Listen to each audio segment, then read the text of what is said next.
So just like going into the dungeon, obviously you work at the dungeon.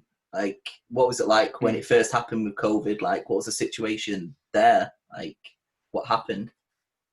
A bit nerve-wracking because you have to make sure you stay away from everyone, mainly because you're normally used to being practically right next to them to try and freak them out a little bit and scare them a little bit in a fun way as well. You can't have it too scary because it's obviously a family attraction.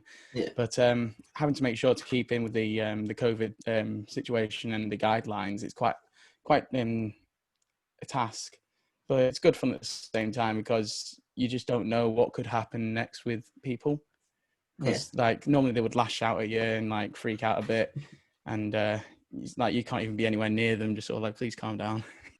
As I say, like with them going back now because you're back at work, do they have to wear masks, or are all like the jesters and the freaks wearing masks outside when they're so as a performer you still got to wear a mask and still pronunciate and use your words properly? We have to pronunciate more than we would normally would. Because they literally have to cover everything. You really don't understand anything that they're saying. It's so much hard. Really. I couldn't imagine. It's good fun though, but like my throat is really paying the price right now because of like being back for 2 weeks now and working straight on a lot of the big characters as well. And like having to use my voice, it's straining a little bit. It's because it mainly hasn't been used as much as it has. Throughout the lockdown period. So I've had 4 months off not doing much and going back straight into it, just like, oh my God, give me a break. Well, you mentioned obviously you play all different characters, so the amount of scripts that you have to learn and lines, how many characters are they that you actually play in the is it show? I would say 10. Yeah. Well, it is a show. Yeah. There's about 10 characters altogether, but we have when you start, there's like a period of like about a week where you have to learn those scripts, and then 3 days to get them perfected in rehearsals, and then you get shadowing days, and then you go straight into your into the job. So it's not like you have literally like that. one single character, like you've got to know everything because one day someone might come on and sick you, like you've got to fill in for him today, or it's like, okay, just throw you in. All different costumes and lines and scenario. Yeah, it's literally like you don't mainly have a time to think sometimes, especially when coming back as well. Like even though I've been doing this is my 4th year now that I've been there. Next month will be my 4 years since I've joined, and even when going back at the beginning of this month, I'm just there like, I'm on this character next. Do I remember the script? I'm having to go through the whole thing. I'm just all like, do I remember that one? It goes halfway through. I'm like, oh, I do remember this show. Do you have like a favorite character or least favorite character that you play, or well, you look at the route and you're like, oh, for God's sake. I don't know if you can say if you get told off by your bosses, or I don't know. Make sure they put you on. I'm going to keep it. Yeah, I'm going to keep it quiet on the characters, but I've never had a day where I'm a bit sort of like, oh God, get me off this position. But it's the whole a lot of the days I'm a bit sort of like performing. Like no matter what role you're doing, you just enjoy it. Yeah. What you mean? You got to have to really, especially when you're actually in the actual industry. Whatever. If you audition, you get given a role, and it's not the role that you wanted, just take it because at the end of the day, it's money in your pocket. And if you played that role better than the other one, they obviously see that you can do something. So that's how I see it as. And there's a lot of people that I have known complain a lot. I mean, I know it's obviously a lot mainly in Amdram and like just things like that, where it's not anything big or major. But in the real industry, if you were to complain, they're just like, all right, get out of here. We got someone else that can take your place, sort of thing. Yeah. And they could easily do that with like where I work in the dungeons and all that. They could literally just sort of like, we'll get out of here. We can easily find a new actor. So if you've got a swing on West End, you're not going to complain, are you? If you're a swing on the West End, no, definitely not. Like, I don't care what role I've got, just get me on. I don't mind. I know somebody who's a swing. Mercedes' cousin is a swing in Waitress. I went to go see him a few months ago, and luckily he was on that night because again, you don't know until the night when you're going to be on. But it's you won't care what role you take. It's just like you said, it's a swing. You just want to perform, and you don't matter. And he's performed. Exactly. I don't know if you've seen Waitress. He's also performed as Jenna's husband as well, who's like an abusive one as well. So he could be going in from like a backstage dancer to like going into one of the principal roles. It's just the swing process similar to what you do now. It's like you could have a minor role one day and then you come back off your lunch and it's like, oh, I'm doing the major role now. Yeah. It's good practice, to be honest, actually, because obviously when we go on break, we literally just got to get straight back into the swing of like being in that character. Whereas like when you said like understudies, I went to see Dear Evan Hansen in February. Absolutely amazing show, it really is. But there's an understudy, or about 2 of them, that do about 3 characters, and they've got to know all 3 of those characters, and they could go on at any moment and have to know those lines specifically. And knowing 3 parts of the script, that's a challenge in itself. Like because you got to remember, like, musical as well. yeah, like I'm being Jared, but all I can remember is all of Evan's lines. Like literally, like you could go on, you'd be like, oh, you got to be Evan, and I'm now only thinking about something different. But no, you are. I was gonna say the worst part, like we can't talk about Dear Evan Hansen yet because it's still sore. Oh, okay. Because I had tickets, obviously. And then obviously lockdown happened. No, I had tickets in May. Oh God, did you? Yeah, I had a ticket by myself. I bought it a Wednesday, 40 quid, right in the middle, like a really good seat. Oh. It was like ready to book the train tickets and everything. I was like, I'll book them close to the date. It'll be cheap. Have a nice day in London. Come back. We'll have rehearsals or do whatever Wednesday night. Oh no, it was May, so we wouldn't have rehearsals. And I think that's why I booked it in May, because we didn't have rehearsals. So I booked it in May after the show. Yeah. And it was like, this is going to be great. I'm finally going to go watch it. It's £40, great price. Dear Evan Hansen, here we go. And then obviously I got it refunded. So I was like, so it hurts. Oh, that's gutting.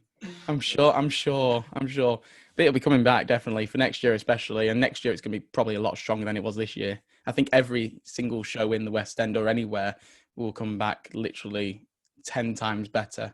Not even that, maybe 100 times better than what they were normally. Yeah. But yeah. Unfortunately, one's not obviously coming back because Phantom is obviously gone now, hasn't it? Phantom of the Opera. This is the thing. Yeah, they were saying that it is going, but it's not technically going, apparently. It's only going for like a bit of a refurb and then it's coming back. So it's actually not going at all, but I hope it's not going because it was a great show when I saw it. And I'm not a big fan of Phantom either. Like, I just got fed up with the story. I thought it was just a bit too, like, I don't know. It was just very mellow, really. I didn't find it any interesting as much. But when you actually go to see the show, not the one that they did on the Royal Albert Hall for the 25th anniversary, but the actual stage performance of it at the Her Majesty's Theatre, absolutely amazing. It really is. Like, you're literally drawn in that you are in this theatre that they're in, and you're just seeing everything just like all the Phantom being everywhere. Try not to spoil it if you haven't seen it, but obviously the Phantom, there's a lot of illusions in the show. The costumes are phenomenal. The chandelier, especially when it crumbles down to the stage, it's amazing. It really is. And the set, wow. The set is phenomenal. Like, if anything, I think the set that blew me away. Yeah. Like, it's a phenomenal show. It really is. It really is. I've seen the DVD, obviously the movie with Gerard Butler, and I've seen the live 25th anniversary, and it's supposed to be coming to Manchester. So we were looking to obviously go to Manchester because, again, I'd like to see it live and experience it. But again, everything's thrown into limbo. You don't know what's happening. Exactly. Yeah. So with musicals, do you remember like the first musical you went to go see, either West End or? Well, I do remember my first show in the West End, but my first ever show that I ever saw, it was when I was 5 or 6 years old, and my mum thought it'd be a good idea, just thinking, just see if he likes it, and she took me to go and see Cats that came to the Winter Gardens, and I was only about 5 or 6, so for a 5 or 6 year old's mind. Yeah. It would be the most amazing thing ever, because like you just see all these cats crawling around you, dancing around and singing and everything. And I was just absolutely blown away with it. And from then on, I was like, that's what I want to do. I don't know why. I don't know why cats decided to make me think, oh, I want to be like that. I want to be a cat. But yeah. But it was the way it was all done. Like, it was entertaining. I enjoyed it, and from literally that night onwards, when I was still young, literally 6 years old, I was always in my back room, getting all the furniture, moving it around, and creating like a little stage. And I bought my mum bought the soundtrack for me that night as well. And I'd always put on the whole show by myself, playing every single character, remembering every single little bit of the show and doing it spot on. My mum always remembers me doing that. I remember parts of it, but I do remember actually putting on the show in my back room for everyone. But from then on, I think that's when I wanted to do everything. Then I went on to go to Paul Nicholas School of Acting, which was in Thornton quite a few years ago now. I think I was only like about 9 or 10 when that happened. Yeah. And then I left there about after a year and a half, and then went to a theatre school called Scream, which is off Moby Drive. And I was there until I was about 16, I think. And I really enjoyed it there. I got a lot of training that I needed to do if I wanted to carry on, to which I did, and went on to do college, and I did BTEC there. And then from my BTEC, decided that I would go to uni. The uni was the tricky one, because I was a bit sort of like, do I want to go? And then it was more like me and my mum talking about it, saying, well, I've come all this way wanting to be a performer, and if I don't go to uni now, is there any point of me carrying on doing what I want to do? So then I thought, I'm going to audition. So I auditioned for a few, but the main one I wanted to go to was Blackpool the Fowl, the same place I was at, because it was a university itself anyway. And I studied musical theatre there for 3 years.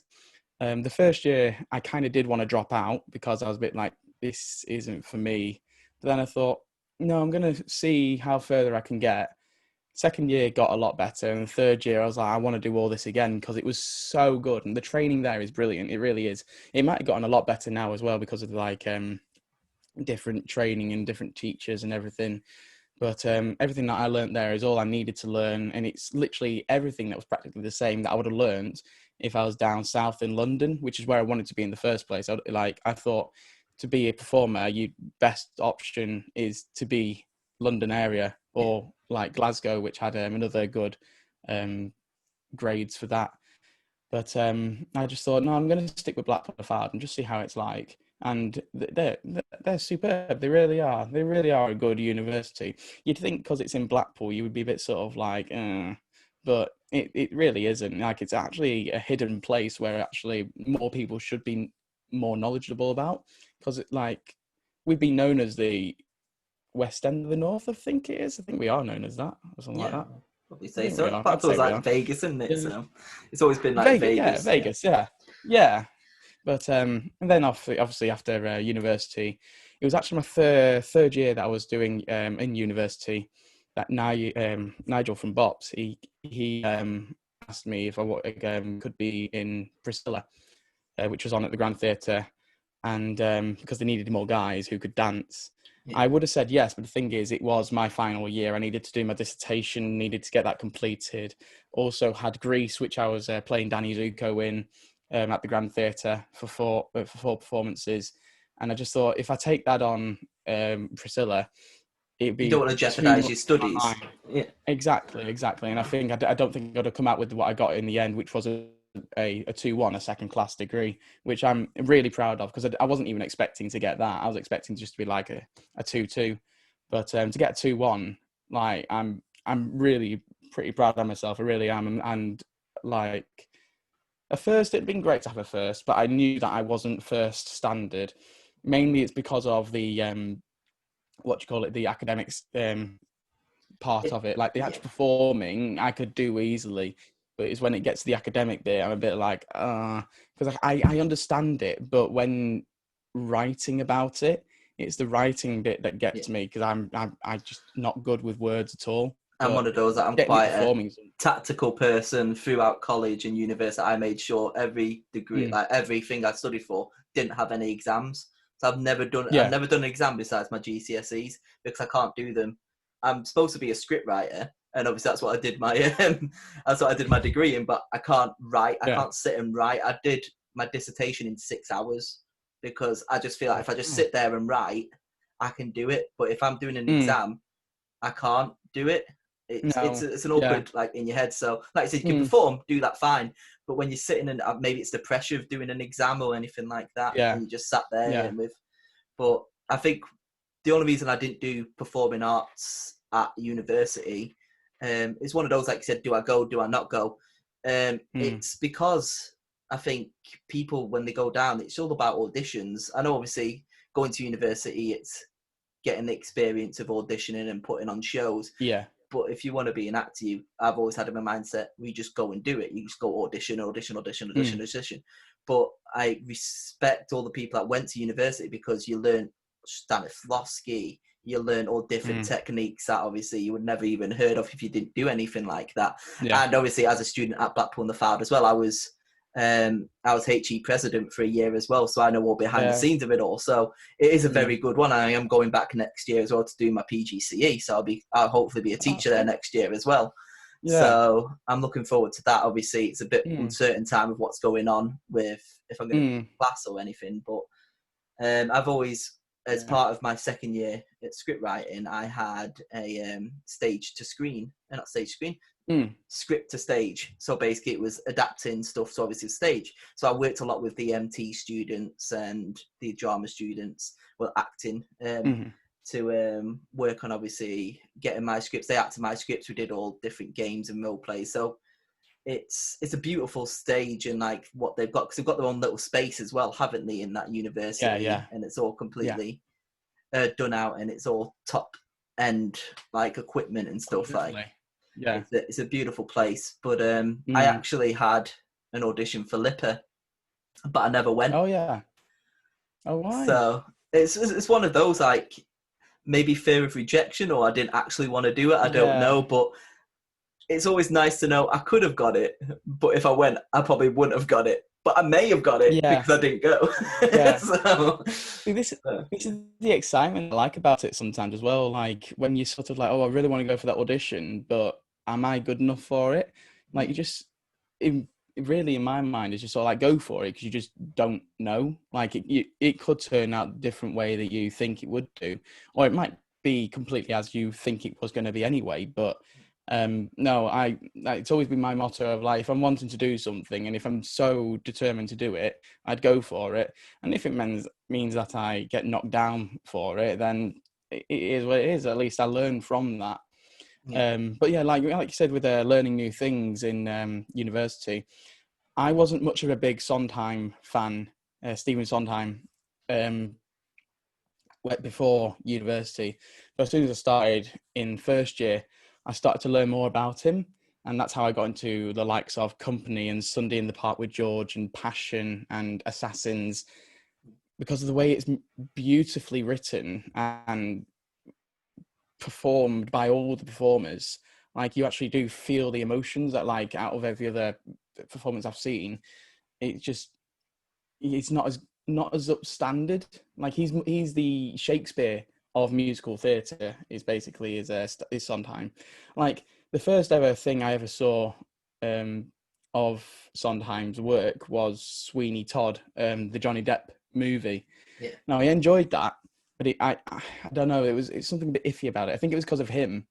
I don't know why, but it was just the way he performed it. But then when I watched, I can't remember his name, but I watched another person do it, but it was a performance live. And I was like, that's how it's meant to be done. Because I felt something. Whereas in the Johnny Depp version, I was like, he's just playing himself. I think that's why he gets so stuck in himself and thinking, oh, he's a good actor and everything, and that's it. Like, no offense to the guy, he's great, he's very good, especially when he plays Captain Jack Sparrow. But with a lot of his characters, it's just very him, and like you just can't get away from it. But that's why when I like to see different people playing roles in stage, because even though you've seen that show before, seeing someone else play it, it's a bit sort of like, oh, who did I prefer from that? Yeah, it's like I watched Hamilton recently, the original one on Disney Broadway Plus. with Disney Plus, yeah. And I've seen that live, and I was a bit sort of like, am I going to enjoy this? Even though I've seen the actual, like the original West End cast first, but I actually enjoyed it more than I thought I would. But I enjoyed how the King was played, because they were very similar. Were the ones that I saw in West End and Jonathan Groff. Groff, yeah. It is Jonathan Groff, isn't it? Groff, yeah. Frozen and Glee and stuff, yeah. Yeah. But Jonathan was just phenomenal. He was great at that. Like, he literally was made for that character. But the other guy that was in the West End, it was the first time that I ever saw King George being played, and I thought it was incredible. And then putting him alongside Jonathan Groff, I was like, oh, it's hard to compare these two because they're both really good, but they got in different comparisons.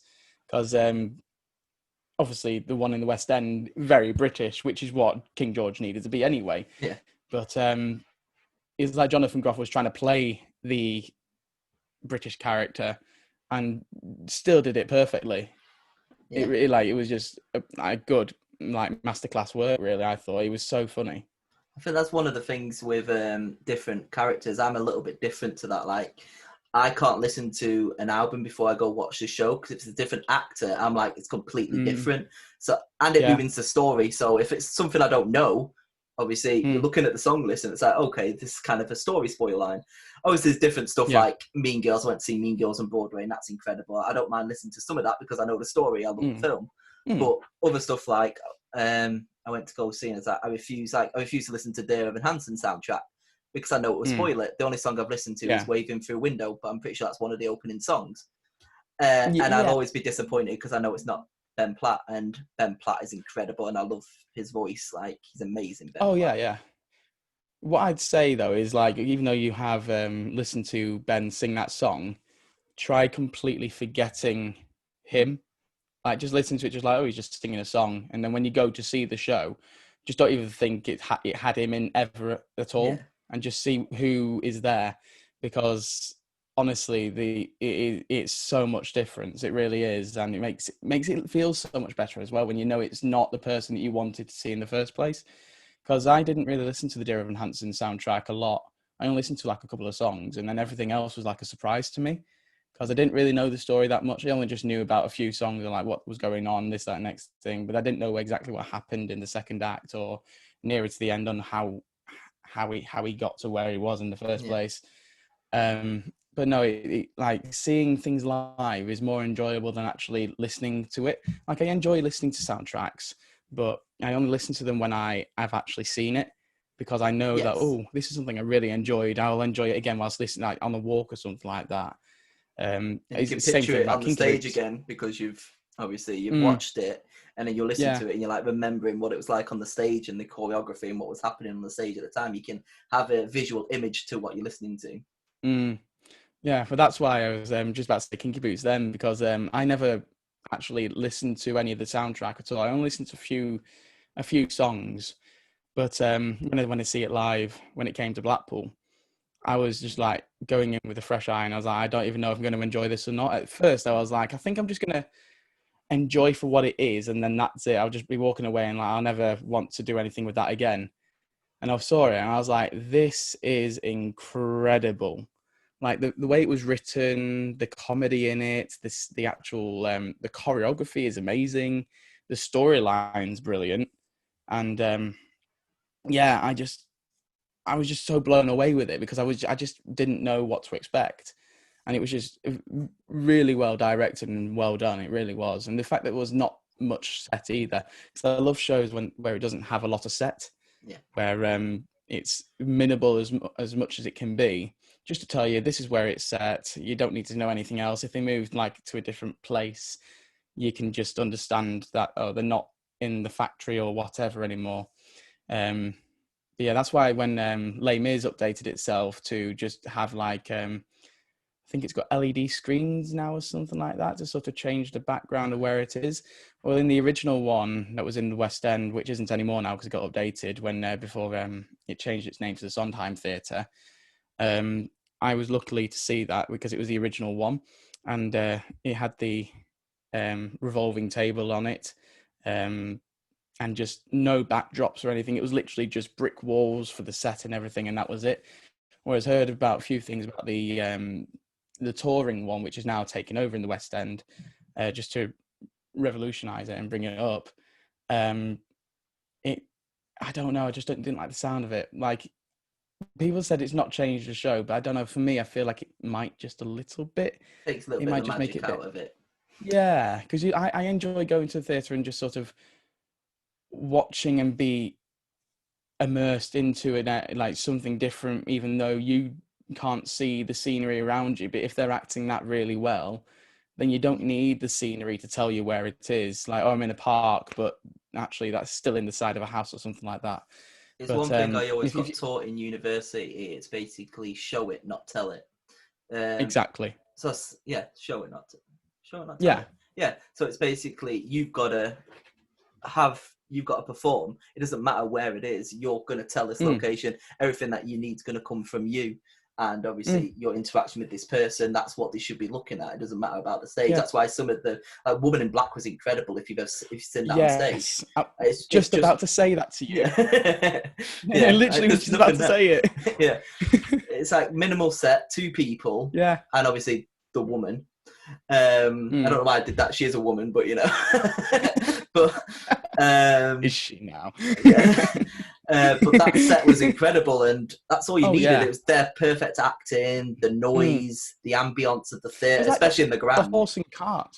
Yeah, the horse and cart. Like, because in the film, you know that they're going across the bog, like the tides out and everything. They're just going across, but literally, it's just a Hessian box that they're sat on, and just they got horse trotting noises going on. So if you know that they're going somewhere, but you can't see it, but it's so well done that you actually do believe they are moving. And even with the train as well, they're on the train, and there's no train there. It's literally the same set. It's just like you can just tell they're on a train with the way they're performing and acting, which is why I enjoy theatre where minimal set and great actors, and especially when they don't have any microphones on either. Like, literally, it's just their voices and just them. It's just bare actor, which is what I like about theatre. Yeah. With I can't remember what I was going to say. With Kinky Boots, it's Cyndi Lauper, isn't it? And it was going back to Kinky Boots because it completely shocked the Tonys and completely won everything at the Tonys, didn't it? Especially something that's mainly British as well, how it transcended into America. Have you watched the film before as well, or do you just go in blind in the musical? Because I recently watched the film and then watched the stage show, and I was like, okay, yeah. Well, there's a little bit of a difference with the actual movie one. Really, I found not much of a difference, but there's like tiny little bits. But with the stage show, they made it a bit more entertaining. Whereas the film, it was just sort of like very laid low sort of thing. Like this, it will just tell the story as it is and just have its ups and downs where it needs to be. Whereas a stage show, it needed to be quite more entertaining just to get the audience on the side and everything. But I watched the stage show first and then watched the movie and then watched the stage show again, just so as I could see what I thought about it. And I do like both of them, but I probably would prefer the actual show itself, because it just gives me more. Like, it's a hard one because it's telling you, like, you can just be who you want to be and no one else should tell you who you should be, because it's up to you, it's your life and everything. And especially with men as well, which is why it was quite a powerful story, because you just it's like, oh, it's the women these days that feel they're not part of the thing. If you know what I mean. Well, it's like, obviously, in the character of Dom, he's like a big man and can't accept that. Obviously, a man has to be a man's man. And obviously, I can't remember the name now, Lola. And obviously, Lola's obviously a man. He's like, not spoiling it, but obviously he was like a boxer. Like, he was a proper man, but enjoyed, obviously, wearing frocks and drag. And that's what he was really good at. And like you said, it's about being yourself and embracing who you are. Yeah. And I think this is what I was going to say. That a lot of women can be who they want to be because it's not judged upon with them. Whereas a man, it takes a long time for them just to sort of say, oh, this is who I am, just accept me. Whereas now we're in a world where it is more accepting. Well, we think it is anyway. Yeah. But it's more accepting the world and the generation right now, to that no one should be ashamed of who they should be, and just go out and just do it. But back then, it being quite hard, especially Billy Elliot, which is another one, like a young lad who's in boxing and then just going into ballet straight away. Yeah. Like they'll be sort of like, what? Why? But even now, like when if there was someone who wanted to do, like say did football and thought I wanted to be a I don't know, like just anything that's something completely different to what they wanted to be in the first place, or what their family told them that they should be. Like it's more accepting now that if you want to do what you want to do, just go and do it, and don't let anyone else, even your parents, tell you that you should do that. Listen to a certain amount of like what they say, but just yeah. So going off Kinky Boots, obviously we are hopefully going to be doing Kinky Boots next year. I don't know if you want to say if there's anybody you've got in mind that you want to play, or is anything part of being in the show you're looking forward to the most? Or? I'd like to play Charlie. I would like to play Charlie. That's a character that I've always wanted to play ever since I saw the show. It was a character I wanted to play before the show as well, because of one of the songs that's in it, Soul of a Man. I really enjoyed that song. I love Soul of the Man. That's the only song I listen to, like from the soundtrack. It's on repeat on Spotify now. Yeah, but it's a very powerful song, and it gets more it gets me more emotional every time I listen to it, because I'm just all like, this is a man that's like who's torturing himself a little bit because he wants to be as good as his father, but he never really is going to be. So he needs to accept that he's not going to be up to the standard of his father, but he can take some of his father's things that he's learned from his father and doing his own way. It's like when he went on the stage at the end of In the Boots, he would have probably never have done that in the first place if he never met Lola. Like he'd have thought that I'm not doing that. That's stupid. That's not what a man should be doing at all. A man should never wear boots or wear frocks or anything like that. But because of Lola doing that and telling him that it is fine, that it's normal, it's what we all like people would do now, that he accepted that. And just to get people more accepting of those sort of things makes things better. To be honest, that's one thing that I'd be struggling with, and also probably be good with Charlie, because I've never done drag and I've never worn high-heeled boots. That's why I'm a bit sort of talking to Mercedes about. I'm like, obviously, if we're doing Kinky Boots, do we all have to start wearing heels now to practice ready? So it's like, because obviously most of them, obviously it's obviously guys dancing around. Obviously it's all in drag. So there's not a lot of women in this one, considering obviously mainly bops and places like that are mainly dominating. Amjam is mainly women people, and they always struggle for male actors. Whether that because, like you said, you're not supposed to, men should be going out and doing this and they shouldn't act, and that's why, especially in Blackpool, though, there's not a lot of male actors in amateur dramatics. I think we're going to struggle a little bit. I think we're going to struggle quite a bit to find male actors. We might even get to the part where we might have to try and bring people in. Or we might have to have women dressing up as men, dressing up as women. Yeah, probably would have to be. At least they can walk in the heels. But I think at least if we have the main characters, and especially the angels, as the right characters, then I'm sure the ensemble wouldn't really matter. I don't know. I think that's how I see it as anyway. But there's enough space for people. Oh, definitely. After seeing the show, I'm like, I really want to be in the show. Like, I think it's going to be a good one for Blackpool, especially. Like, it'll definitely bring the money in, especially for the Grand Theatre, to help them out for next year, especially. They're looking at a really good year next year if everything goes to plan for the rest of this year. Hopefully it does. Hopefully nothing will actually transfer over to next year and be like, screw everything over for next year. But hopefully it's going to be a good one next year, of hopefully with us we know of Kinky Boots is like hopefully going to be happening in March, end of March, I think it is. I think you can book tickets now for March. Yeah.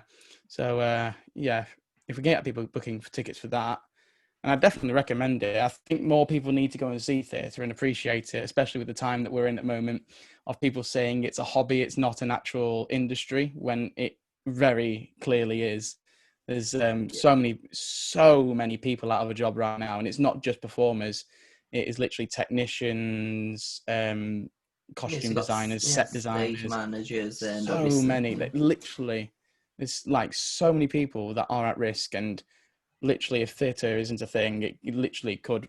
It could be the end of it. It really could be. And it started off a bit so like, okay, this isn't as bad as we think, but it got through further and further through the 4 months, and even to now, to which I'm like, is this going to work? Are we going to keep it going, or are we going to now lose this? And I'm like, we're all going to have to find completely different jobs. But yeah, I think it will all work out in the end. It's just that we're all going to have to make sure that we stick together, bring more people in, and get more people appreciated of what the arts is, because it is an amazing thing. It really is. Like, it's not just theatre, it's like all the painters and just anything that you would class as art. We just need people to appreciate that more, because it's a very quite underrated profession, especially as they do get paid quite a bit as well. Especially going a little bit slightly away from musical theatre.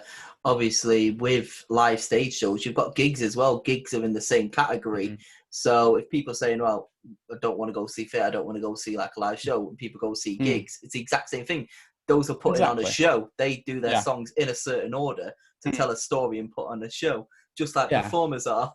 So I don't understand why people say, I'm not looking like just not interested in theatre. Like theatre, that's the one thing I miss from being in lockdown, is that and the cinema, like going out and experiencing, going out and watching something and just having that whole experience. It's not just about watching something new, it's the experience. I'd happily go and watch what have I watched the most? I don't even know. I think I've only watched stuff once. I don't think I've watched Book of Mormon. I've seen Book of Mormon twice. I think that's the most I've watched the show. I'll have to go and see that over and over and over again. But speaking before from Book of Mormon, I went into that not knowing anything about Book of Mormon. I knew it was from South Park, so I was like, I'm sure I'm going to enjoy it. It's South Park. And then I bought the program, as I always do, and I was looking through it, and I was like, why have all these Africans in it? I'm like, what's happening? I had no idea they went to Africa or anything. So I literally knew nothing about the plot. So I'm just there going, okay, this is great. And it's Did you not even hear the song, I Believe? Did you not listen to that song at all? I don't listen to any... No, I didn't know any song. I refused to listen to... The only one I heard was Hello, because again, it's the main in the first song. I think you performed Hello, didn't you, as well, in college? Yes, it was I think it was university. It was we did a cabaret sort of gig at the Viva venue. And it was like one of our opening numbers for the men. We all took a role of one of the Mormons. Yeah, that's them. It's like them people. Those people that go to your doors and say, do you like a book written by Jesus? But we all played a role of that. And I have to say, I enjoyed that. I really did. But it's a show that I'd have to see if I actually would enjoy it. Because I don't know, especially around this time, would I feel a bit uncomfortable with it, like especially with everything that's been going on, or would things have changed in the show to make it sort of bring it up to now? But the only thing is that it was done by South Park, and they're a very risky sort of creators, aren't they? Really, when you think of it. So I don't even know anything about the show. Like, there's a bit in it where. The main character, obviously played by Josh Gad in the original one, Elder Cunningham, he can't say the name of the woman, so he changes the name all throughout the play. So he's going like Nutella or Nagabada, and obviously the biggest role of the night, he goes Nigel Farage, and everybody just goes, yeah! And it's just like stuff like that. Again, I doubt you could put COVID in there. Like, oh, COVID-19, instead of going, it's something that they could do, because that's the thing about going and see something. It could be different every night, and it's a different experience. Oh, yeah. Yeah. I went to see Back to the Future twice, and that was incredible. Like, it's my favorite film. I cried basically all the way throughout it. It's amazing. And the second time was even better than the first time, because the first time went to the premiere, so it was the first show. Obviously, it's going to be a bit, just testing the ropes to see what it's like. But going to see different live performances, there's always going to be that something that's a little bit different. That's going to be, it's never the same twice. No matter how many times you learn your lines, learn everything, it's always going to be slightly different. And that's the beauty of live theatre. Yeah. Is there any role that you'd love to play? Like, what is your dream role in theatre? Oh, God, that's it. Somebody that basically you like Johnny Depp now, and he just basically went, "We've got this musical. You want to be in it?" He'd be like, "Yeah," because Johnny Depp will get any role he wants. If he wanted to be Evan Hansen, he'd be like, "Yeah, sure, why not? I'll go to Evan Hansen." He could do it. We needed to play a 17-year-old Johnny. I want you to play Belle in Beauty and the Beast. Okay. He would do it. Probably would do it. Yeah. God, I don't know. I'd like to play Gaston, but I'm not like beefy. Like, I'm not muscly. So I need to get to the gym and grow a bit more. I'm only like 5'7", I think. So yeah. Oh God, I don't know. Like, there's so many characters and so many shows that I really enjoy that I would happily do any of them. I'd happily do any of the male characters altogether. I'd like to play Evan. I would like to play Evan. He's a good contender to play. Like, thinking, even not even about looks. Say, obviously with COVID and everything, the good thing about this is people being more creative and doing other stuff. Yeah. I don't know. I've got like Audible subscription, and they've recently uploaded like Sandman. It's a comic, but they've got all different actors playing different. Like James McAvoy's in it, Kat Dennings is in it. What's he called? Gollum. Andy Serkis is in it. They've got all different actors just playing different roles. So that's something else. Like, if you could just voice, like, you don't even have to look like them. Like, obviously, if you could be one, yeah. So, like I said, if you could be any role. Probably Del Boy. I'd like to do Del Boy. Like, my Cockney is okay part of the time, but it's I'd like to at least maybe voice him or even play the part of Del Boy. I think that'd be a great role to play. I'd never be up to the standard of David Jason. Yeah. But he's my idol anyway of like performing. I look up to him in any sort of performance aspect because I think he's just absolutely phenomenal and he's just brilliant. He really is. Like, he's comedy genius, acting genius, and just an all-round amazing guy. He really is. And yeah, I'd probably say Del Boy. Probably Del Boy if it's like radio drama or whatever like that. Yeah. It's a two-part question now because it's all about the song. So, do you have like a go-to song if you ever go into an audition? And the second one is, again, if you could do any song and just perform on stage to an audience, what would be your favorite song to perform? Unless they're the same song, I don't know, but yeah. My go-to song for an audition. So I assume, did you have to audition for Bops? So was this a song that you did for Bops, or? The second one would be the song I did for Bops, but the first song was the one I auditioned for university, and I did in a Lambda exam actually, when I was 17.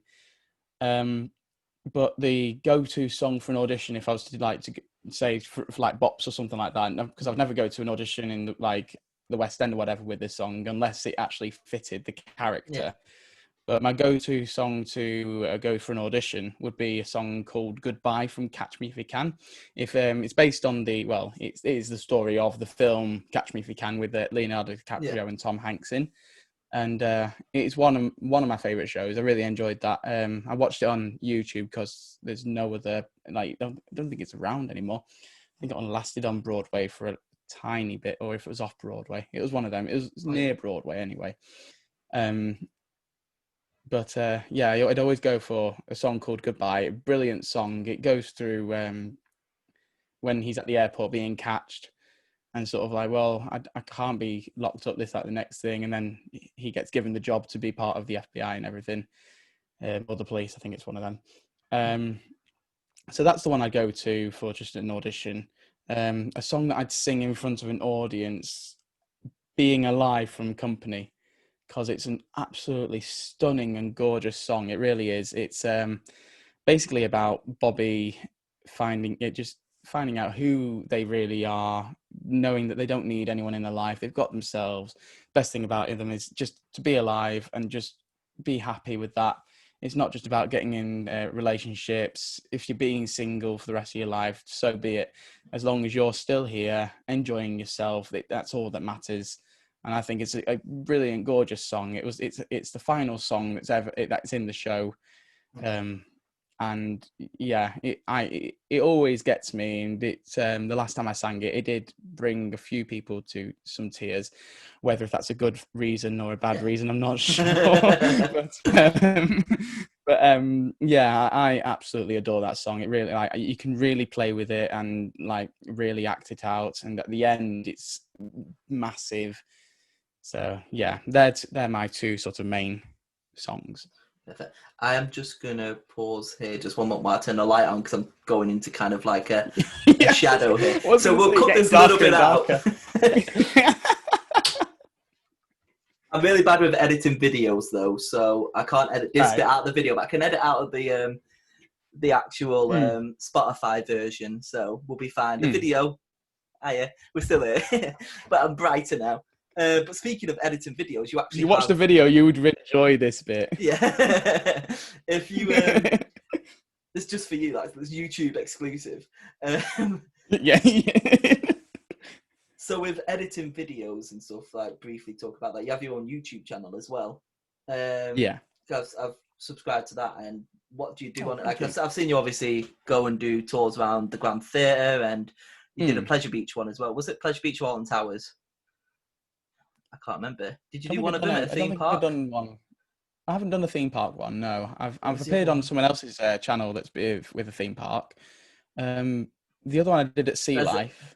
Oh, it's Sea Life. Okay. I remember you seeing the one in the theme park. Whether that's is it? I can't remember. Hanley, isn't it? Oh, Brad, yeah. Bradley. You do one with him, yeah. That's probably where I've seen it. Yeah. I don't know him personally. But I know obviously he does a channel called Global Amusement Attractions. Yeah, and he also had like this wrestling thing as well, and I'm quite a big wrestling fan. And he had his own like wrestling production thing. And me and my mate used to have one back in 2004. And we found their videos, so we did like a little bit of a back and forth with them for a little bit, which was a little bit of fun. I think the videos are still on YouTube of it's us talking smack to them and them talking smack to us, which is pretty fun. But so I know of him, but I know obviously he does that like theme park stuff. So that's probably where I've got that from. Yeah. But what you did Sea Life and you've done the Grand Theatre. Is there any? Yeah. I did the Winter Gardens when they celebrated their 140 years of being open. And I just thought I'll just do a tour of my first ever sort of vlog to open up the channel, and hopefully it might bring a few people in. It did bring quite a few people in. I'm at 70 subscribers at the moment, which is quite good for me because I didn't even think I'd get past 10. So I'm quite happy with how many I've got. I've got a few ideas of where I'm wanting to take the channel a bit more. It's just finding the time now to do everything, because I did quite a few videos over lockdown just to entertain myself a little bit and just to bring some out.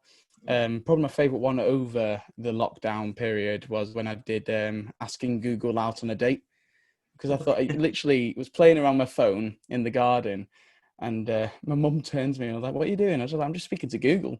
And I just asked Google a load of questions, and one of them was like, "Will you marry me?" And they just went, "Yeah." I was like, "What?" I guess it's legally binding. Like, they've got legal people over there. You are technically married now. So I just thought, it'd be quite cool to make a video of it. So I literally just started asking Google a load of questions, trying to make a conversation out of it. And it had some quite funny moments in it. So I was like, this is a good video, really enjoying this. So I might do a part 2 of asking Google out, but make it a different like sort of scenario, and make it hopefully a bit more interesting, because it's been one of the most popular videos so far.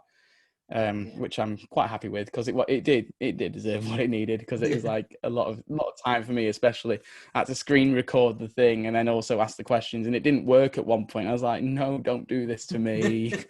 But no, I got quite a few things in mind. My main thing that I was going to start doing was, and it was just before the lockdown was meant to happen. It was when I was going to see Back to the Future with everyone else from Bops. I was going to like do a little mini video from there, and because obviously that stopped, I couldn't do it. So my main thing of when we can get out again to see theatre, or if it's outdoor theatre or anything, is to do some vlogs from there and do some reviews of the shows and just sort of like give my opinion on it. I mean, especially now, it's going to be a very positive videos. It really will. Like, I'm just glad I'm back. That's, I mean, it's good to obviously do something like that, because I know a lot of people with COVID. I've been working since lockdown, so I've been stuck in my house basically working from home. So it sucks all your creativity out and you can't do anything. So it's nice that you've still been doing creative and keeping active and trying to do different things. Yeah. I've wanted to do this podcast for ages, but I was like, I'm just finally just going to do it. And I enjoy talking to people and seeing their experiences, and everybody's different. Everyone's unique. So you're never going to have the same conversation twice, really. So it's nice to just get out and talk to people and, like I said, be creative and do stuff. Like the past few weeks of doing this channel, it's been great. I think you're the third person I've spoke to now. I've got a second episode coming out soon. And then I've got 2 more hopefully lined up on Wednesday. So it's been, like I said, it's a nice experience, and people, like I said, I've received quite nice reactions so far. So hopefully it continues. Like I said, with your video, it's always like a nice little ego boost, and it makes you feel good that people are liking what you're doing. So, and I said, just getting out and just staying active and being creative, because that's university kind of, like I said, you didn't really like year 1. I was the same in year 3. Your creativity gets sucked out of you because you got everything going on. I didn't want to write anymore, and I love writing. I think the only creativity I had was with Bops, which is a nice little segue for Bops. So, so Bops, we are supposed to. It's awkward thinking about it, because we should have already done Shrek now. And we'll talk about the other day, and it was like, imagine if nothing happened. We'd be doing Shrek. We'll be getting ready to go and do King Kaboom. Probably rehearsing it in our head to obviously get ready for it. But what was the worst part about when lockdown happened? Was it, you're not going to do Shrek? Was it work, or what? I think it was both, really, because work was the main thing, because obviously that's how I get my wages, and like I enjoy work a lot of the time. So that was a bit of a downer. But the biggest downer probably was Shrek, because we were literally a week away, and then it never happened, which is probably the worst part of it, because we were literally the week of band call, which was the Sunday, and after that Sunday we're in, and that's it, we're off, and literally was so excited about it, and it just having it taken away was just sort of like, that's really annoying. It really is. And it's got nothing to do with Bops or anyone. It's just obviously because we couldn't do it. It's not right. Like, if this is all happening, then we don't want to make this situation worse.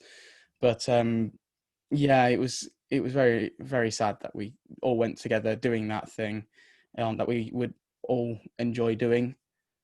So it was the uncertainty of it all as well, I guess, because like I said, we didn't know until obviously it all happened. It was like, are we going on? Are we getting cancelled? Like, what's going on? Are we still going to perform? And then obviously it officially got cancelled, and it's like, are we going to come back? Like, is it just going to be completely wiped and we're not going to do it? And luckily it's been rescheduled for next year as well, I think in September time. I think so, yeah. So looking forward, there's 2 shows next year, which is hopefully looking forward to. Do you still know all your lines? Finish one show and then straight on to the next one. Do you still remember all your lines and your songs, and have you been practicing still, or? I actually haven't, no, but I think I could probably blag it. I think I could do all right. It probably won't turn out how it was rehearsed, but I think I could get away with it. But obviously, for people who don't know, obviously you're going to be Donkey in Shrek next year. What's been like the most joyful, like the best part about being that? Like, did you do any research before? Did you go off Eddie Murphy or go completely different? Yeah. No. You see, when I do my performing, I try not to follow anyone. Yeah. Like, I watch them, but as soon as it comes to me doing it, they're straight out of my head, and it's straight to how I see Donkey. Yeah. Because if you don't do it the way you do it, it's not as enjoyable. Like, if you're literally copying someone else doing it, then you're never going to have any fun. Yeah. There's a lot of times where I had to ask Neil, the director, to like if I could do these certain things just to add in to make it entertaining for me, especially. Yeah. And he said, yeah, just do anything that you can, but obviously stick to the script as much as you can, because that's what we're doing. And I was like, yeah, that's fine. But there's bits where I can just literally easily just like bring in a little ad lib if I wanted to. Yeah. That's probably one of my favorite things that I do in Act 1. Literally just like get it out of the way. So one thing, obviously it's a community as well. So it's not just a performance, it's obviously people as well. Yeah.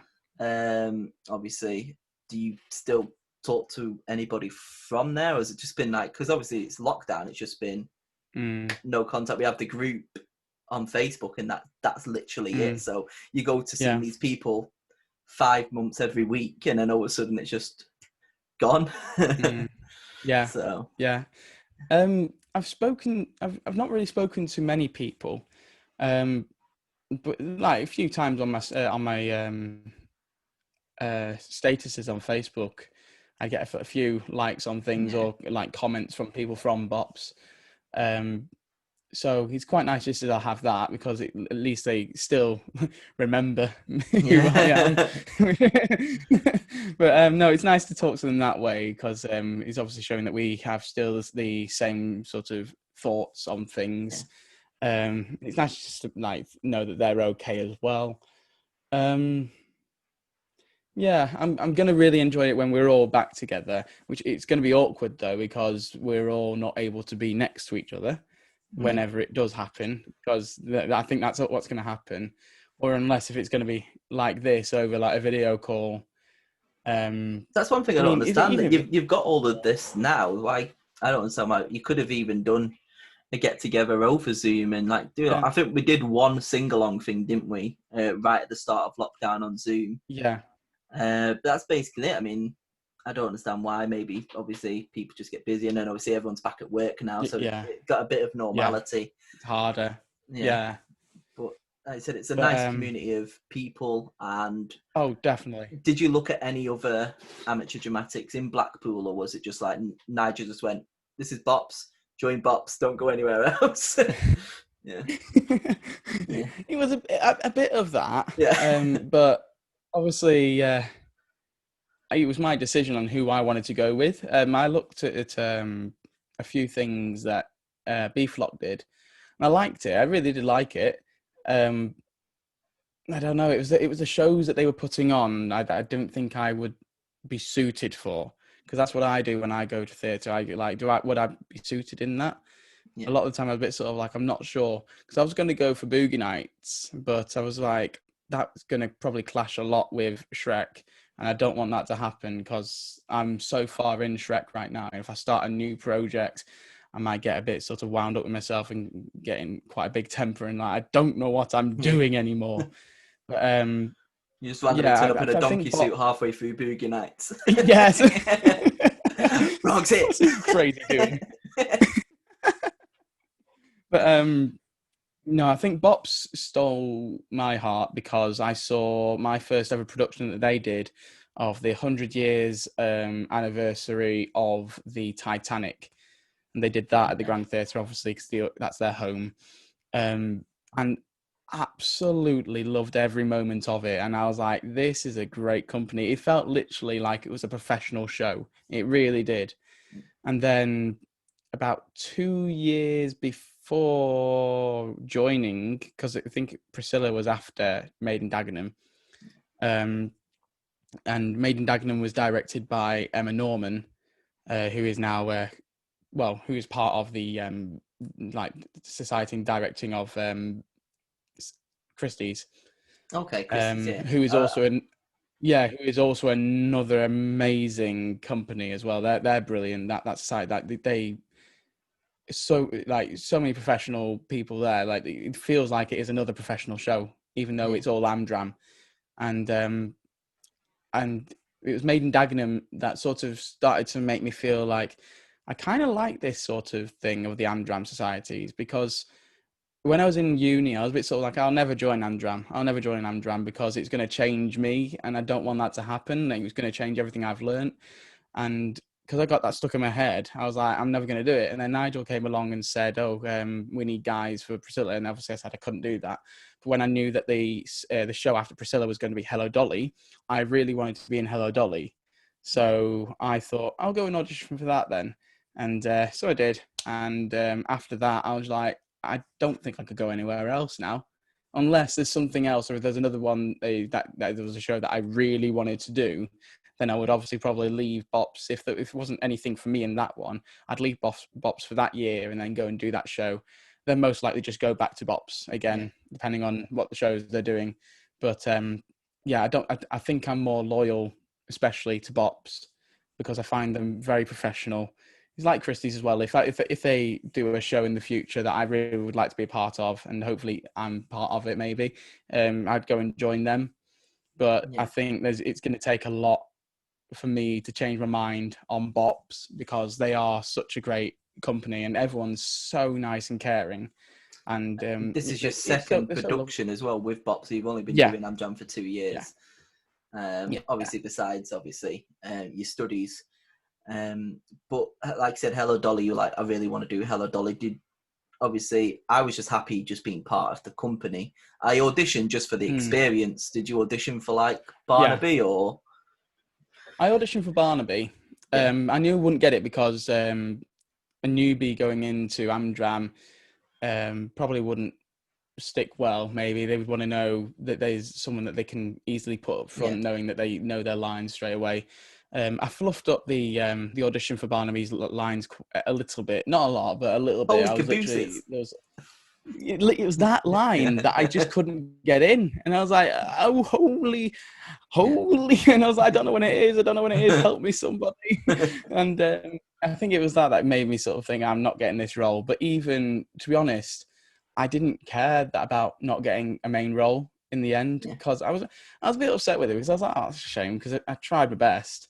But when I actually got part of the ensemble, finding that I was doing a hell of a lot more than what I would have been doing with Barnaby if I would have got him, I found that more enjoyable, because I could literally do anything. When you're in the ensemble, you could create your own character and create your own story and everything. You could literally do anything with it, and it's yours to take. You could make it incredible and stand out more than anything if you wanted it to. Which is why I like ensemble a lot. I do enjoy that a lot. I do enjoy doing roles, because it brings my acting out and showing what I can do with my acting skills. But when it comes to just sort of like I just want to dance, then that's where my ensemble skills kick in as well. Because I'd say I'm a good ensemble performer.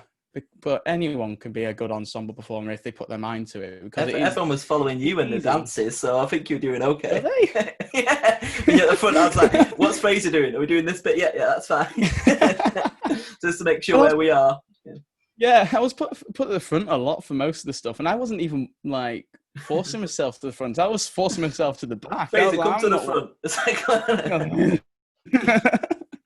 but like I said, doing the company, it was great. Like the ensemble, like first year back after, I think it was like 10 years on stage for me, because I obviously had a kid, and then obviously raising her. Then I went back to university for like 2-3 years. I hadn't been on stage since college in like 2009, so it was like 10 years, and it was like just being back on the stage. I don't know if obviously I'm quite an emotional person. I cried like final curtain. Yes, you did. I remember that. I cried first night and last night, and it was just the emotion just being back on stage. Like, it's something I've wanted to do for ages. I don't care if I'm the main character or I did it. Like, this is something I wanted to do for ages. I came back, I did it, and I was back on stage. And like I said, sometimes the emotion just takes over, and it was a beautiful experience. Like, I'll always Oh remember Hello God. Dolly because it was amazing. Yeah. Yeah. Especially when you're in a beautiful theatre as the Grand Theatre as well. Like that, it's nice when literally looking out at the audience. That's something that I love as well. Because even though to us, the audience aren't really there, because out there where we're looking is the rest of the set that we're thinking it is. That's the world that we're in. Whereas just knowing that there is some people out there watching us and enjoying what we're doing is what I like. I like to know that people are getting entertained from the things that we do, which is the main thing. And I'm going to have to say, I agree with you when you said you had some tears when you got back to it after 9 years, 10 years. It's definitely when we get back to it next year, I think there's going to be a lot of tears, especially from me anyway. There'll be no makeup left. Just like, oh God, especially when we do Shrek, if it's September, it will be a whole year since we started. So obviously when it's finished, it's going to be a unique experience, like doing like all of Shrek, then doing all of Kinky Boots, putting Kinky Boots on, and then going back to Shrek. Yes. Yeah. So well, that's what I'm thinking. I'm just sort of like, I wonder what they're going to do if like, because we've done that, would we need to start early again to make sure that we do remember it? Or we're going to have maybe like a 2-month break, and then when it hits maybe June, July, maybe start then, and then get back into Shrek and see how much of the show we know.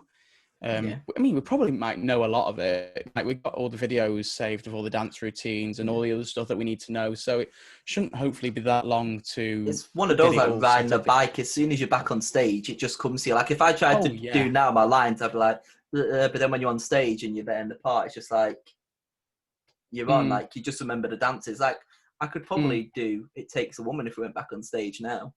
Not as good, but obviously. But it's just one of those, like I said, it's riding the bike. As soon as you're on the stage again, it all just comes to you. That's my worst fear, being on stage and forgetting everything. Like, before I go on and the curtains come up, I'm like, I forgot what I'm supposed to do, I forgot what I'm supposed to do, I forgot what I'm supposed to do. Then all of a sudden it goes, and it's like, and it just goes. Like, it's a strange one because the nerves are there, and as soon as the curtain goes up, it's done. I don't know, do you get the same, or do you get like nerves? Do you have any like routines or anything you do before every show that you do, or just to calm yourself? I do sometimes where I don't speak to people before a show.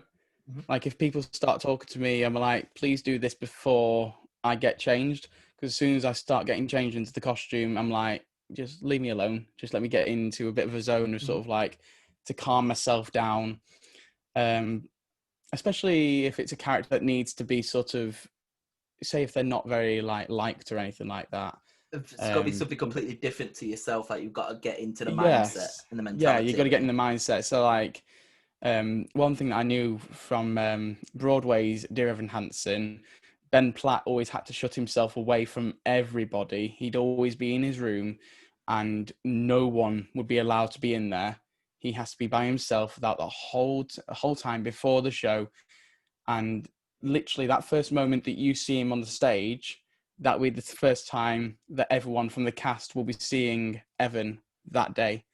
Because they, like, if Evan and they see each other, they'll start becoming, oh, hi, and it will just ruin everything of what Evan's supposed to be doing, because he's supposed to be sort of a shut-away person and sort of massive social anxiety and waving through a window as well. Like. Exactly. Like, you're supposed to be like, no one's taking any notice of you. Well, that's how they do it. They sort of shut him away so that no one is taking any notice of him. Like, even if they do see Ben or any of the characters who play Evan, they literally just take no notice of them and just walk straight past them until the end of the show, and they literally just give each other a massive hug at the end of it. But I like that's how that's my sort of routines. Like, just leave me alone and just sort of like let me do my breathing exercises and just warms ups and everything. I also sometimes I get a bit panicky, especially when they say 5-minute call. I'm like, 5-minute call. Right, have I got everything? But have my pants on. Yeah, we're okay. Let's go. Yeah. Well, there was once actually that I actually didn't have the braces on for Waiter's Gallop for the second act, and I had plenty of time. But as soon as it was like, "This is your 5-minute call," and I was like, "Okay, I'm ready to leave." Literally about to walk out, and I could just feel my trousers slowly falling down. I was like, "Why is that happening?" And I looked. I was like, "The braces." So I had to leg it back in and get the braces and put them on, and then literally leg it down. And it still had time to even before I went on, but that was a time. It really was. I really just didn't remember. Some of the quick changes, though, in that show, like, so you had about so many in Act 1 when you had to go to the jungle, like the weightlifter. The jungle the caveman weightlifter. Hated that costume. Absolutely hated that costume. Everyone else really liked it, and I just sort of like, "Well, you wear it then." Yeah.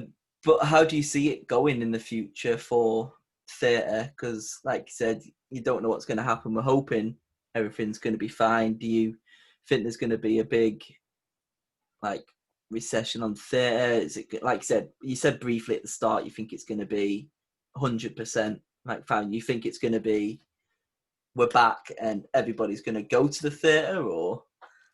I think they'll be okay. I think it might take a bit, like, especially right at the beginning, with the amount of people who are theatre goers, like hardcore theatre goers like myself and you. We'll probably be the ones that keep it going at the beginning. It might, depending on what new things they bring in and everything, it might just die down a little bit. But as long as it starts at the beginning and it's literally like, well, when I say full house, I mean full house to the social distance guidelines. If that happens nearly every single show after they can fully open and do normality sort of stuff again, then I'm very sure that I think it'll be fine. I think it'll all get back to normal.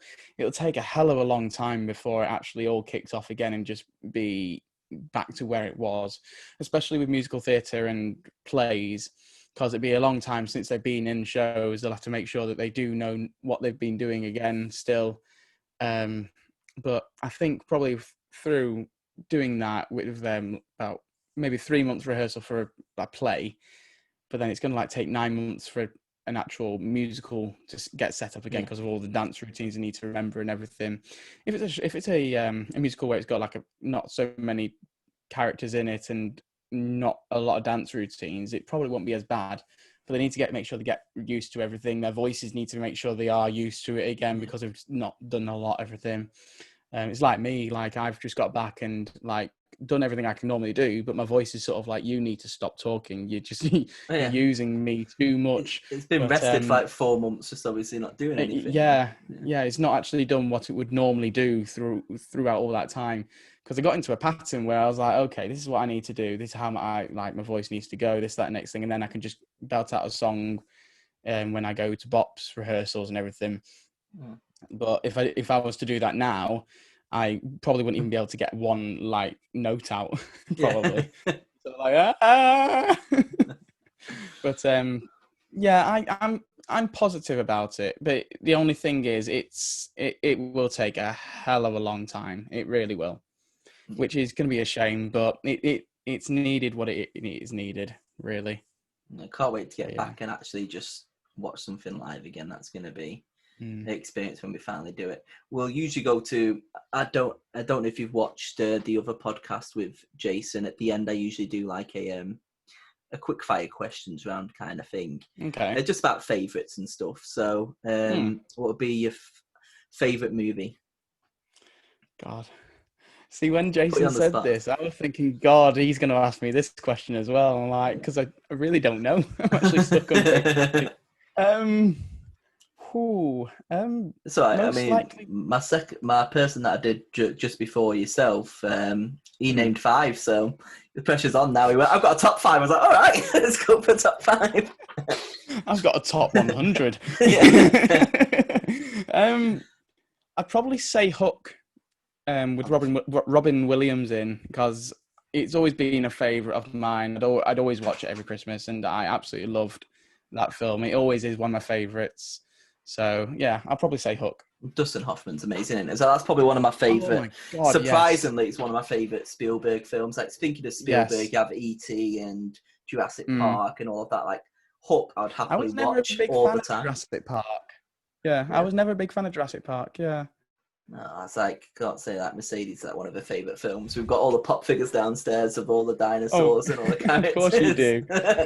So, I mean, all my pop figures now, I only have a certain few on display. Like I've got 2 from Parks and Rec there, and then I've got a few downstairs, but she won't let me have them on display, so half of them are in the loft.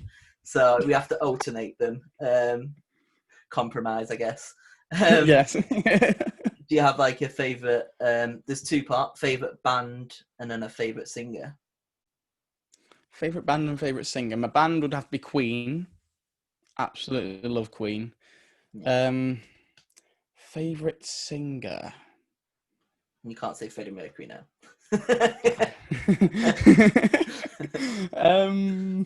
God. Ooh. See, I don't have many favourite singers.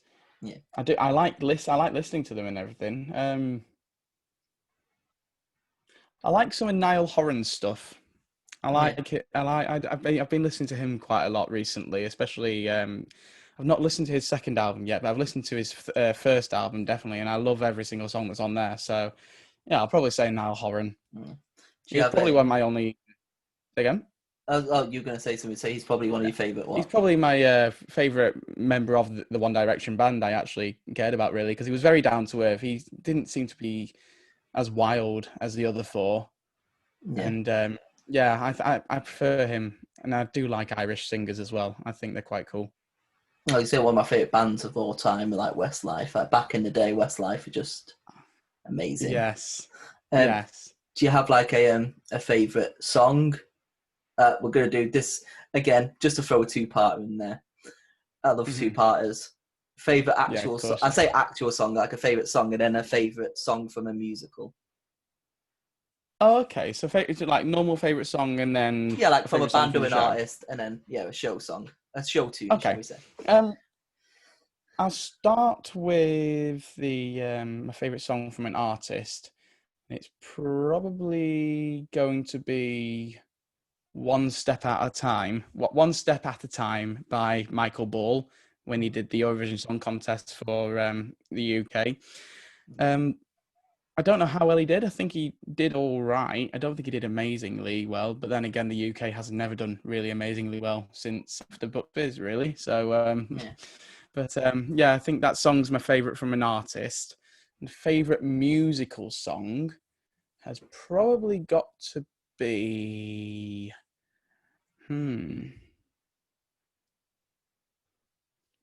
Probably a song from Finding Neverland called Stronger. It's the last song before the interval. And it's where J.M. Barrie meets in his mind, because he's asleep. He's dreaming about all this, trying to make a new show, because the first show, if you know the movie, wasn't a success. Then he starts creating Peter Pan in his mind because of the family that he's met, and in his mind in the show, he goes and meets a character that would be classed as an arch enemy, and in his mind, the arch enemy was Captain Hook. So you have the person who is playing the owner of the theatre, who was played by Kelsey Grammer. And he comes out in Hook's costume, and then they start doing all this songs of like, you got to live by the hook. So which makes him think, Captain Hook would be a good idea for a baddie in Peter Pan. And then they start saying, but I don't think I could create this show as with you in it.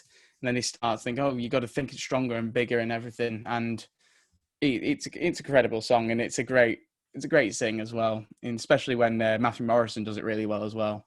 So yeah, I think Stronger from Finding Neverland is probably one of my favourites from a show. Yeah. Do you have a favourite TV show?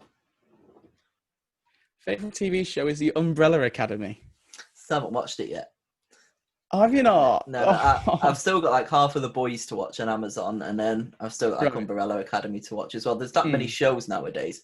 I just tend to rewatch shows I've already watched because that's the type of person I am. So it's like, you've got about 5 different new shows to watch. It was like, which one do you want to watch? I'm going to watch Psych for the 3rd time, which is what I'm currently doing.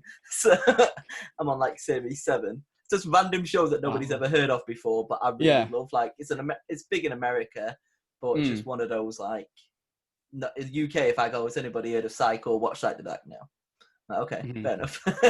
But it's a really good cast. It's amazing. And the one of the things I love about it is the theme tune. For example, for each like episodes that they have, if they've got like a special episode, like a Halloween one or like a Chinese one, like they have like a Chinese, like, basically he's a psychic. He pretends to be a psychic to solve crimes for the Santa Barbara police station. That's what it's about. But basically solving crimes against like the Chinese triad or stuff like that. And they changed the song to match the episode. So they'll have it in Chinese, and then there's an episode where Boys to Men are in it, and they have Boys to Men singing the song. And I think stuff like that, little bits like that, I appreciate because they're doing that for the fans. And they put like a pineapple in each episode, and the fans have got to find the pineapple. So there's, stuff that obviously the fans appreciate. I like stuff like that, shows like that, which is I enjoy because they care about the fans. It's got a unique fan base that obviously care about their fans. It's not like a show that they just put out 20 seasons of that nobody like. So something that's like that, I love stuff like that. So I'd happily rewatch stuff like that all over again. Do you have a favourite actor? Again, 2 parts. Do you have like a favourite television, like film actor, and then a favourite stage performer actor? Probably, I mean, it's very hard, this one, because you don't really see him as much. But it goes with the favourite TV show as well. But The Mandalorian, I loved The Mandalorian. And I think that's one alongside the Umbrella Academy. Mandalorian is probably one of my favourites.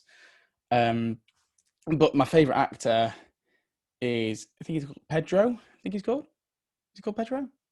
Oh, the main guy who plays. Yeah, the main guy who plays Mandalorian. Yeah, I like him. I think he's very good because you don't see his face at all, but you do believe that you don't want to cross him, sort of thing. Like, he seems like your ass if you saw him down the street. Yeah, but like it's like it'd be very hard, especially because you could literally just like be behind that mask and just don't even care about anything, but you could just be like the most dead ass person ever. And I found him very interesting to watch. And I'm kind of looking up to what the things he's done and everything. I've not seen any other things, but I'm gonna definitely look into the stuff that he's done. See what it's like get more of an idea what he's stuff done. Like that, yeah. Well, I don't want to actually say anything just in case anyone else hasn't watched it, but especially the final episode, I really enjoyed that because a certain thing that happens, I was like, oh, wasn't expecting that to happen. I was getting an inkling of that it was going to happen, but I was a bit sort of like, okay. Yeah, again, it's one of those I haven't watched as well, unfortunately. Have you not? Again, it's on my list. I enjoy Star Wars. Like, I'm not like a massive Star Wars fan. Like, I'm one of those that I really enjoy. Like, my favourite Star Wars film is Revenge of the Sith because it's got the best fight scene out of all of them. Like, the fight on the volcano, people shout at me because I don't know the name of the place. I can't remember. But Mustafar. Pardon? Mustafar.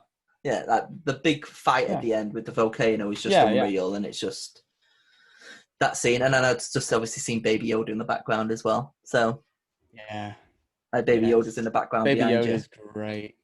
Yes, he is. Right here. Wait. I just had to do it. Yeah, I was gonna say, all of a sudden it just came out of nowhere. It was like all of a sudden it's like, here's Baby Yoda, and it's like everybody's like. Yeah. So with the actors, do you have like a favorite stage actor? Like, say for example, I wasn't a massive Waitress. There's obviously Sarah Bareilles, and I love Waitress now, but I love Lucy Jones. So she was at Legally Blonde at the Grand Theatre in Blackpool. So I was like, I'm going to go see that. And then she was sick, so she wasn't on. So I was like, for God's sake. So that tarnished it a little bit. But then I went to go see Waitress at the West End, mainly because of Lucy Jones, because I think she's incredible and her voice is amazing. So is there a show like, if you knew an actor was in it, even if you didn't know the show, would you go watch it? Like, is there a particular actor that's like, I want to see everything that he does because they're amazing? It would be Benedict Cumberbatch. Yeah. Like, I went to see Hamlet, and it wasn't live, so I never saw it live, but it was the View Cinema screenings of the shows when they did Shakespeare and everything. And I was like, I've never really watched many Shakespeare stuff, so I'm going to have a go at Hamlet. So me and my mum went down to see Hamlet because we're very big fans of Benedict Cumberbatch anyway. But he is phenomenal as a stage actor. He really is. He's superb. Like, yes, he's good as a movie actor, but when he does his Shakespeare, he's unstoppable. He really is. He's so good at it. He's got a very good stage presence. He just takes definitely. over. Yeah. And like the one that we went to see, especially, it was very comical in areas, and he stole it. He really did. He was brilliant. I couldn't see. I don't like watching the main characters a lot. I like watching everyone else that was more below the main characters, because I enjoy watching them a lot. That's why I like ensemble most of the time, because it's interesting on what they're doing. Like, get them to stick out more than the actual main cast themselves, to sort of show that, look, we can do our stuff as well as they can do it. But there was no one that I felt was as strong as Benedict in Hamlet, because he just took it away. He really did. He was just brilliant. And I think he's probably one of my favorites, and also mainly because of in film as well. He was and Sherlock. I haven't never actually seen Sherlock. I've only seen one episode. Yeah, I'm sure it is. It's good as well, because each episode's like a mini film, because they're like an hour and a half long. So it's like a mini film each episode. It's only like 3 or 4 a season. But like each on, him and Martin Freeman play the roles perfectly, and it's a very good budget. Like, it's not like, because obviously think BBC and it's like, oh, it's going to be, but like it's high value. Like, it's very good. Yeah, and it's amazing. Definitely.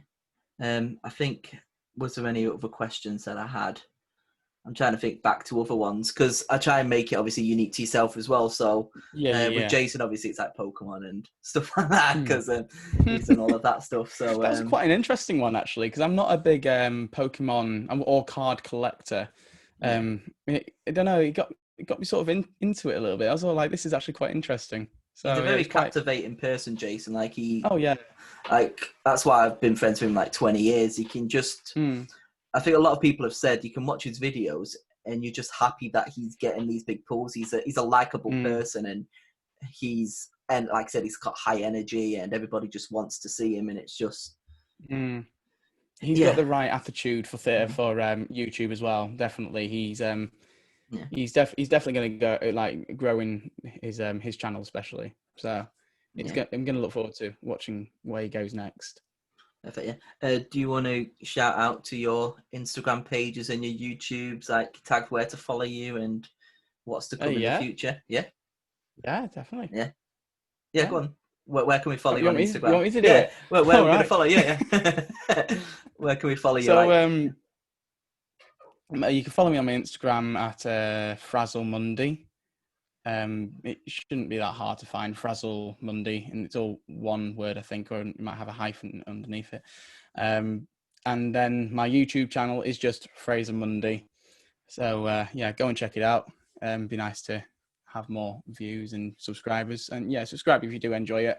There'll be definitely a lot more videos coming, so I appreciate that. Thank you. Yeah, I've really enjoyed it. Like I said, I'm conscious of the time, because obviously we're approaching it doesn't seem like it's been like 90 minutes already, and it's like we could talk for ages. It's been an hour and a half. It's like 20 to 9 now, and we could just keep talking and going and going, but I'm like, we need to stop at some point. So I will stop it around here, but it's been a pleasure talking to you, as always. I think you're great, and you're a very talented person. I can't wait to, you said, your donkey I say impression, your role as donkey is I think it's going to be amazing. And that was one of the main points when Shrek stopped. I was kind of like, well, how hard you worked on that. I think I was more disappointed for you and Eden and all the other people that worked so hard to do that role, and obviously it's been taken away. And I think you as well, like you've only been doing it 2 years on amateur dramatics, but you've also been doing it like you've come so far from like Hello Dolly to like where you are now, and I think you've got a long way to go as well. Like you are very talented. Like I don't want to like make you blush or anything, but like you are like, I think I envy you a little bit because it seems like it comes too easy, like so easy for you as well. Like it's effortless of like what you do. I don't know if that's something you're aware of, but I just wanted to just let you know that. It's just because of the it just feels natural now because I've been doing it for quite a bit now, and I'm still learning. Like you never when you're in an industry or like a profession that you know very well, you're always still learning. And as a performer, I know I'm all right at everything, and I feel like I'm good at things, but I'm always finding new ways of doing things and like just learning more about what I'm doing. So there's always a learning curve for everybody and everything, and like it means everything when you say things like that. So thank you very much. No, is that so? We'll definitely do it again at some point. And so with everything coming back to normal, and there's going to be more stories and different developments. So we'll definitely do it again in the future. Because like I said, it's flown by and we could talk about so much more as well. So I will stop it here, but thank you for joining me anyway. No, thank you very much. See you later.